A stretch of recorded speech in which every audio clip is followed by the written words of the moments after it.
ഇന്നൊരു chicken cheese ബോളിൻ്റെ recipe ഒന്ന് കണ്ടു നോക്കിയാലോ. തയ്യാറാക്കി എടുക്കാനായിട്ട് ഒരു കടായിലേക്ക് കുറച്ച് വെളിച്ചെണ്ണ ഒഴിച്ചു കൊടുക്കാം. എണ്ണയൊന്ന് ചൂടായി വരുന്ന സമയത്ത് 2-3 അല്ലി വെളുത്തുള്ളി ചെറുതായിട്ട് അരിഞ്ഞതും ഒരു പച്ചമുളക് ചെറുതായിട്ട് അരിഞ്ഞതും ഒരു പകുതി സവാള ചെറുതായിട്ട് അരിഞ്ഞതും ഇട്ട് കൊടുത്തിട്ട് ഒന്ന് വഴറ്റിയെടുക്കാവേ.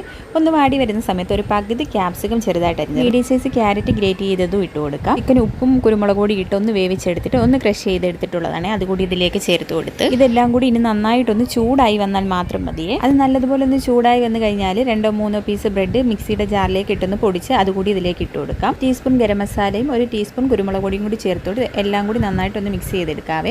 ഇനി ഇതിലേക്ക് 1/4 കപ്പ് അളവിൽ പാൽ കൂടി ചേർത്ത് കൊടുത്ത് ഒന്നുകൂടി ഒന്ന് മിക്സ് ചെയ്തെടുക്കാവേ. 1/2 കപ്പ് മൈദയിലേക്ക് കുറച്ച് വെള്ളം കൂടി ഒഴിച്ച് ഒന്ന് മിക്സ് ചെയ്തെടുക്കാവേ. റെഡിയാക്കി വെച്ചിരിക്കുന്ന മിക്സിലേക്ക് കുറച്ച് ചീസ് കൂടി ഇട്ട് കൊടുത്തിട്ട് നമുക്കിത് ഇഷ്ടമുള്ള ഷേപ്പിലൊന്ന് ആക്കി എടുക്കാവേ. എന്നിട്ട് ഇത് ആ മൈദയുടെ മിക്സിലും ബ്രെഡ് ക്രംസിലൂടെ ഒന്ന് കോട്ട് ചെയ്തെടുത്തിട്ട് ചൂടായ എണ്ണയിലേക്ക് ഇട്ടൊന്ന് ഫ്രൈ ചെയ്തെടുത്താലുണ്ടല്ലോ സൂപ്പർ ടേസ്റ്റി ആയിട്ടുള്ള ചിക്കൻ ചീസ് ബോൾ ഇവിടെ റെഡിയാണേ.